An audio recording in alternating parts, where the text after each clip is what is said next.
গত মৌসুমে লা লিগা ও চ্যাম্পিয়ন্স লিগ জিতেছে ভিনিসিয়াস জুনিয়র। 24 গোল করেছেন তিনি।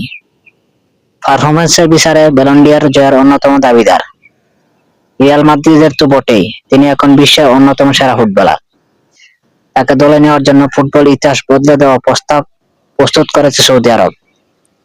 সূত্রের বরাত দিয়ে সংবাদ মাধ্যমে ইএসপিএন জানিয়েছে, ভিনির সৌদি লিগে খেলতে সম্মত হলে বছরে তাকে $350 মিলিয়ন বেতন দেবে সৌদি আরব।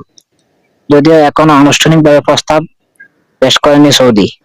ব্রাজিলিয়ান তারকার সঙ্গে 2027 সাল পর্যন্ত চুক্তি আছে রিয়াল মাদ্রিদের, সুতরাং তাকে কিনতে মোটা অঙ্কের অর্থ খরচ করতে হবে। রোনালদো, নেইমার, করিম বেনজেমাদের চোখ কপালে তোলা বেতনে দলে বেড়ালো সৌদি লীগ কর্তৃপক্ষ। যদিও রিয়াল মাদ্রিদ ভিনিসিয়াসকে বিক্রি করতে চায় না, তবে রিলিজ ক্লোজের $1 মিলিয়ন পেলে লস ব্লাঙ্কোসরা না করবে না। সৌদি অবশ্য রিলিজ ক্লোজের পুরো অর্থ তাকে কিনতে রাজি নয়। সূত্রের বরাতে এমনই তথ্য দিয়েছে ইএসপিএন। সংবাদ মাধ্যমে আরো জানিয়েছেন, ফুটবল ইতিহাসের সবচেয়ে আকর্ষণীয় এবং লোভনীয় প্রস্তাব পেয়ে নড়েচড়ে বসেছেন ভিনিসিয়াস। তিনি নাকি সৌদির প্রস্তাব ভেবেচিন্তে দেখছেন।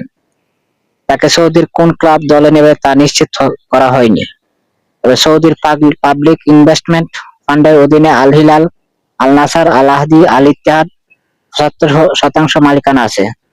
মূলত এই পাবলিক ইনভেস্টমেন্ট ফান্ড তাকে দলে বেড়ানোর চেষ্টা করছে।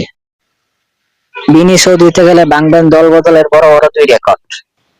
221 মিলিয়ন ইউরো দিয়ে নেইমারকে কিনেছিলেন পিএসজি, যা সর্বোচ্চ অর্থে ফুটবলার কেনার রেকর্ড। অন্যদিকে সৌদি আরবের ক্লাব আল নাসের থেকে 200 মিলিয়ন ইউরো বেতন পান রোনালদো।